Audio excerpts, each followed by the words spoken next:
Hello, and welcome to the Masters of Public Administration online information session. Welcome, everybody. My name is Sharon Hayes. I'm so glad you could join us today online. Um, this is just a beautiful skyline view of our University of Illinois Chicago's campus, um, and we're going to be discussing the Masters of Public Administration program.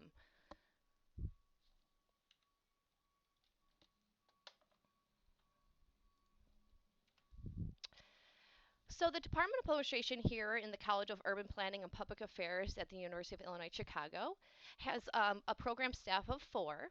Um, Currently today you are speaking to myself, Sharon Hayes. I am the academic advisor and program manager for the department. I work with every Master's of Administration student for general advising, course registration, graduation requirements, and for all of your support that you may need in the program. We have Sarah McDonald, who is the program coordinator here, who I worked directly with.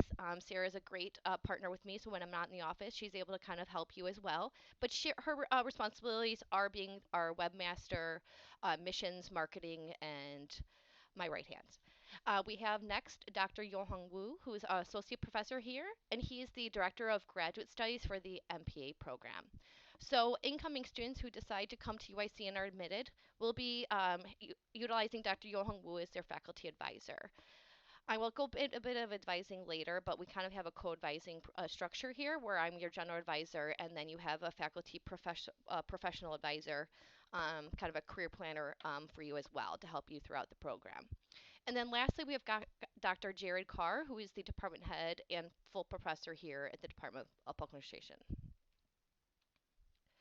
So I'd like to go into kind of just in general what the Master's of Public Administration is. We offer a professional graduate degree that is for careers in the public sector or public service. It prepares students to serve as managers, directors, executives, analysts in all types of government, of local, state, and federal governments, nonprofit sectors, and a new upcoming career that we've seen kind of coming onto our alumni of the program is private sector. So we have a lot of big draw to interdisciplinary sectors where our students are going to serve in their positions once they graduate. We again offer an interdisciplinary degree that by drawing from fields like economics, sociology, law, political science, planning, education, and other fields as well. Um, if you haven't known, we have a lot of notable MPA graduates around the world. We've listed here on the slide some of those notable MPA graduates. I just think it's important to kind of look at inspirations. When you pursue your advanced degree, you want it to be the career you're going to basically be living with and you're going to be moving up with. And so I think it's important to have inspiration such as people maybe like this. So, to give you a little bit of information on the best graduate schools in the U.S. News and World Report rankings, in 2020, Public Affairs Rankings recognized UIC as the top public administration graduate program in Illinois with several top 25 specializations. Currently, we're number 35 of 285 program rankings. That's the top 12% nationally. We're number 3 in urban policy, number 12 in urban public finance and budgeting, number 15 in local government management, number 21 in nonprofit management, and number 35 in public management and leadership. A lot of these rankings are based on what our current full-time faculty who will be teaching your MPA classes, what they're doing their research in, and how are they being, rated around the field in general nationally. So to give you an idea of kind of what our Master's of Administration student profiles look like, we do cater to a lot of part-time students. So currently we have about 60% of our MP students who are attending actually school part-time and working full-time. And that is due to because, of finances, some people just need to continue to work while they're in programs. So our program does cater to both part-time, full-time, and accelerated students. For the average completion time for the MPA, if you do the accelerated track when you would not be working, you would just be going to school full time, that would take 1 year to 1.5 years, depending if you did 3 to 4 semesters. Full time, which is our most common full time load for our students, would be 2 years, including one summer semester. So that'd be 5 semesters total. And then for our part time program, the average completion time is 3 years. So that's at least 2 courses per semester. Um, to complete the degree in 3 years. If you did it a summer semester, you would be able to complete it in 2.5 years. You do have the ability to do up to 6 years to complete the program, but that's just taking one course per semester. We do offer, again, like I said, online and nighttime classes to accommodate all MPA students. So in terms of the breakdown of the degree requirements, our advanced MPA degree requires 54 semester hours. I do want to note that most of our courses are 4 credit hours. So the way it breaks down is actually 15 courses, 13 that are 4 credit hour courses, and 2 that are just 1 credit courses. Another way to break it down is by for core requirements, that's required core courses. There is 30 semester hours, so it's 9 courses total. And then the other requirements of the MPA degree are concentration requirements. So you take 16 semester hours or 4 courses within one concentration. And then you have 2 courses or 8 semester hours of 2 electives of your choice, which could include an internship if you are a full-time student looking for career experience. As I kind of put it before, but gonna reiterate, part-time students would take 1 to 2 classes per semester, full-time 3 classes per semester, and accelerated. In general, if you're doing the 1 year degree, you have to take 5 courses in the fall and spring semesters, and then another, um, I should actually say this, 3 classes in the summer semester. So that's something I would discuss with students because we have to really directly advise and closely kind of course plan on Accelerate track. It is a very intense program. So those students who are interested, I encourage you to kind of reach out to me. In terms of, just standard graduate school requirements, most universities do require this. Our MPA program is what's under the graduate college here at UIC, which requires that you maintain a 3.0 or a B average GPA. If you do fall below this 3.0 GPA, you have a first semester of warning, a second semester on probation, and the third semester you could be dismissed. I just bring this up as, graduate school is a lot different than undergraduate school, and I just want to kind of make students aware that you're not only, required to make this GPA, but your classes are going to be a bit more intense, take your more time. You're going to have to do lots more outside of the classroom work, things like this to kind of keep note of. Like I said before, you must complete all degree requirements in 6 years. So in terms of academic advising, all incoming degree-seeking students must be advised by myself and Dr. Wu. We have a course plan form, which let me show you real quick. That's what this looks like. Luckily for advanced degree, it's pretty simple in terms of requirements. You don't have to worry about all those general education courses as you did as an undergraduate. So this course plan lines out all of your requirements. Like I said before, I gave you kind of the hour slots.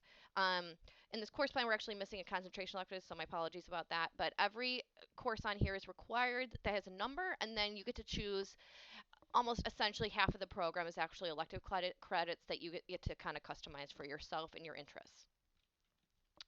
So we have you fill out that form when you start. It's a working document that can change as you go, but it's kind of get you an idea of what everything looks like here. And we have also a 4 year course schedule draft that you can use for your future course offerings to kind of figure out when you can take the classes and when they're offered. So this would be changed, put in your student file and then can be changed at any time. It's just to help you really plan out your classes so you're graduating by your goal date. Um, and then I also kind of encourage, and also if you haven't met with me, continuing students should be coming to meet with me and their faculty advisor as needed throughout their MP coursework. It's really important to stay in touch, know that you have support here, and know that it's not just you doing this program. You have guidance, you have support, and I just want to make sure students are always aware of what the requirements are, and if you need anything, that we're here for you. In terms of areas of concentration, like I said, you're required to do the core courses, but then we also have 5 concentrations you can choose from.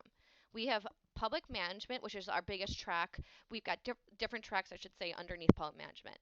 So let me back up for a second. Your concentration here at UIC is actually transcripted. So this does get declared on your transcript. This is something you build up on your resume. It's kind of an important factor, but I do kind of want to, tell students always that you're getting interdisciplinary MPA degree. Just because you concentrate in public management, as an example, doesn't mean you can't go into a finance job. And vice versa. And so I guess my point is concentrations really aren't like an undergraduate major. It's just helping you specialize in a certain area. to help you kind of get interested, because MPA is a very big bubble and you can get very specific. Those are just kind of give you highlights. But like I said, it's not going to deter you to a certain job when you graduate. So, like I said, public management is our biggest concentration because it's got three different tracks. We've got the general track, we have the information performance track, emergency management track, and then the survey methods track. The general track has most courses in person, but the other three tracks are actually offered online. So if those students are interested in online courses, online electives, online concentrations, that's where this would be. Next, we have financial management. Then we have urban governance and management. Under this concentration, we do have the general track and also a local government management track. Then we have the nonprofit management concentration and a public policy concentration. And then there's also the last option is to create your own concentration. So that means the students have the ability to write a proposal to us about what concentration they would like to pursue that we are not offering, and then highlight the classes they would take on campus to do that. So, as an example, we have students who've declared a custom concentration in human resources management, where they're taking courses within our department in the business school. We have students doing healthcare administration, going over to the School of Public Health for their electives. We have students doing educational policy, so students are going to college ed for their electives. Environmental policy, so they're taking a lot of urban planning and policy classes. So, there is a highlight here that you could do a customized track based on your interests. So, course selection considerations. We do offer our core required courses offered in fall, spring, and alternate summers. You always have the chance to take those. Electives, because there is so many, are typically offered once every 2 years, except for those certain electives that are required or possibly cross over between concentrations, and therefore we can offer them more often. Then, summer course offerings.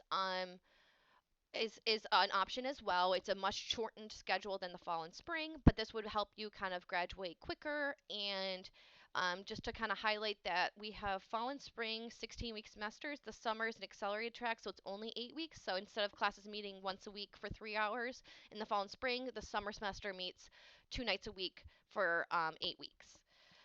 So as an example, enrollment in 2 courses over the summer would be considered full time. 1 course over the summer is considered part time. Those students who don't want to pursue summer classes do not have to. That is an optional semester that is not required for enrollment. So I always just tell students, kind of like the customized track we were just talking about for concentrations, we don't control the frequency of classes in other departments. So some concentrations, some customized concentrations will require you to take classes outside of our department. If that is the case, we can't, we don't know when they will offer those classes, so it's just something to keep in mind. I will go into the capstone course, but this is like the last required course that you would take in our program. I'm going to kind of go into that in a little detail in a little bit. But we do offer this course every fall and spring, and you should be taking it during your last semester in the program. And lastly, we do have a class called Field Experience, and this would be a course that someone could take if they're looking for work experience. They want to build out their resume while they're here in the program. They want to work part-time, and it's within the MP field. You could get course credit. So you could take the Field Experience course for 4 credits. It's offered every fall and spring to get credit and some professional development in the coursework for that, and it would count as an elective credit.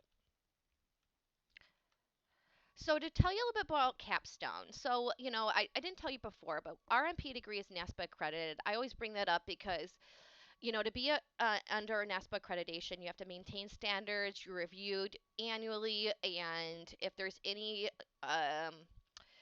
curriculum that we're not meeting above the accreditation standards, we have to change it. So we're constantly reviewing, constantly updating, constantly looking at how our students are succeeding in our program to make sure that our program is being soundproof for our students to go into careers when they graduate. Part of the core required courses is a NASPA accreditation, and what we've decided in our program, instead of doing our there's different options that you can do for your accreditation as your last class, but our MP program chose an MP capstone course. And I think this is a really important course for students because it provides you with a practical team-based experience that is involving problem solving within public, nonprofit, and private organizations. You apply your knowledge and skills and competencies that you gain from your core and elective classes in the MP program to these practical public policy and management issues that these people in the field are experiencing, and they have submitted a research proposal to our department that our faculty have reviewed, only selected the best projects for our students to work on directly. So this is an actual course that you're working directly with an outside agency within the field. It gives you that hands-on approach that you need when you succeed and kind of give you the balance to graduate and know project management and learn how to work in a team, and you can highlight all of these skills in your resume when you graduate and also network with your agency that you're working with. So as an example, on the right hand side, this past fall we had a capstone group that worked for the Office of the U.S. Department of Housing and Urban Development. So they worked on research with them. We had someone who worked at Fields of the Parks, which I believe was in Oak Park. um, we had students work at the Illinois Action for Children and Chicago's Department of Family Support Services. These are just our fall projects. We've got many more, online to show you if you wanted to look at that. This course also provides you with the new knowledge about effective management of teams. How does negotiation skills work, project planning, monitoring, and professional presentation skills. Students are responsible for negotiating the project scope, determining project plans, and how to schedule it, research, and writing the deliverables. The final project is then presented to the sponsor and the course instructor.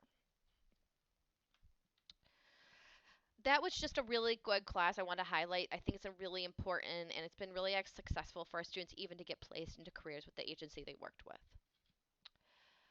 For faculty advising, like I kind of talked to you before, you're going to be your general advisor. But for professional development and career planning, especially, I think working with your faculty advisor, either Dr. Wu or someone else you closely connect with within our department, would be really important for you to do in the MP program. So, like I said, you're currently assigned to an advisor once you're admitted to our program, which is Dr. Wu currently. But if there's a specific faculty mentor you'd like to work with, let us know at any time, and we can kind of assign you to them. Like I said, faculty advisors are a resource for you and available to assist you throughout the program.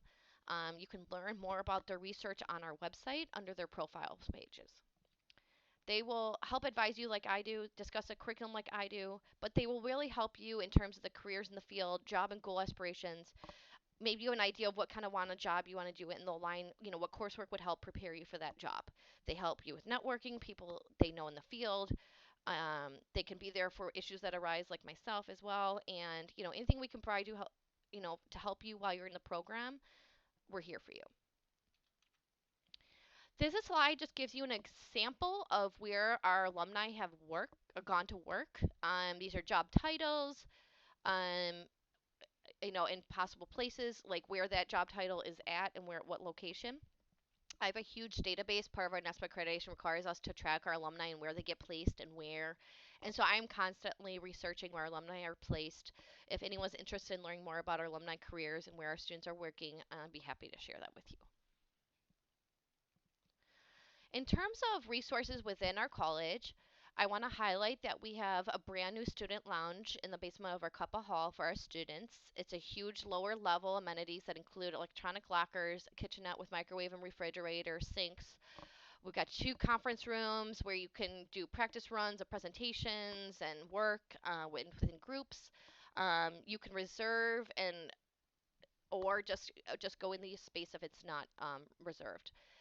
There's electrical outlets everywhere, and of course bathrooms. It's a great space for group meetings, like I said, to study before and after your classes. It is open during the business hours, but you get to use your iCard access after 5 and on weekends to make it secure, but you have your iCard so you can get in at any time, so it's 24/7 access. Just going back, I didn't have a slide on this, but we do also have a computer lab that you have access to 24/7 as well. So if for some reason you didn't want to bring laptops, you don't want to bring your gear to work, to school, you can use our computer lab. You have unlimited printing access, both black and white and color. These are similar things as to why your student fees, these things kind of cover these things for you. And if anyone is interested in applying to the MP program, we are still accepting applications for fall 2019. The extension deadline for domestics is June 15th. And then moving forward, spring 2020 international deadline is September 1st, and the domestic deadline for spring 2020 is November 1st. We require an online application, and then after you submit the online application, we do require a resume, a personal statement, a writing sample, 3 letters of recommendation, electronic transcripts from any institutions attended, and then international students must submit language test scores. GRE scores are not required for admission. Some further information about funding your graduate education. We've kind of listed some things here to help guide you from the Graduate College website. So I encourage you to go to this link and look up what the different funding options are here on campus. Assistantships, fellowships, different awards, tuition waivers, other networks out of the U of I U.S. government system, online funding resources, and our Office of Financial Aid. So I encourage those students, interested to kind of look at funding at the same time as applying to the program because it's going to affect your admission as well.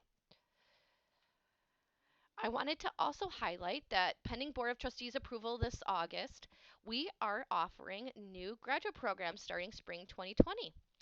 We will be having a Master's of Arts in Public Policy program starting and a Master of Science in Civic Analytics. So for those students who may want to start graduate school this fall and you want to do one of these new upcoming programs, you could be admitted to the Masters of Publication program this fall and then intercollegiate transfer into the new graduate program starting this spring. So you wouldn't have to reapply. So I guess what I'm trying to encourage you is that if you are interested in MPP as an example or our MS in Civic Analytics, you have the potential of just transferring over to those new degree seeking programs in spring 2020 when they become available if you are already admitted to the MPA this fall. So you could actually take classes that would prep you for the new degree programs. Those classes would transfer over to the new degree program and it would be a very easy transition. So I wanted to highlight that we are going to be offering some new graduate programs that may be of interest to you. And if you would like any further information, please just reach out. All right. Well, this is our time for questions. And if anybody needs anything, please let me know. Otherwise, I really look forward to maybe hearing from you about your interest in our MP program. If you want to set up a prospective student meeting, if you want to talk over the phone, if there's any information that I can help you with, especially, if any questions, please just reach out and I'd be happy to assist you. Thank you.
Well, thank you so much for listening. I appreciate you attending our information session today.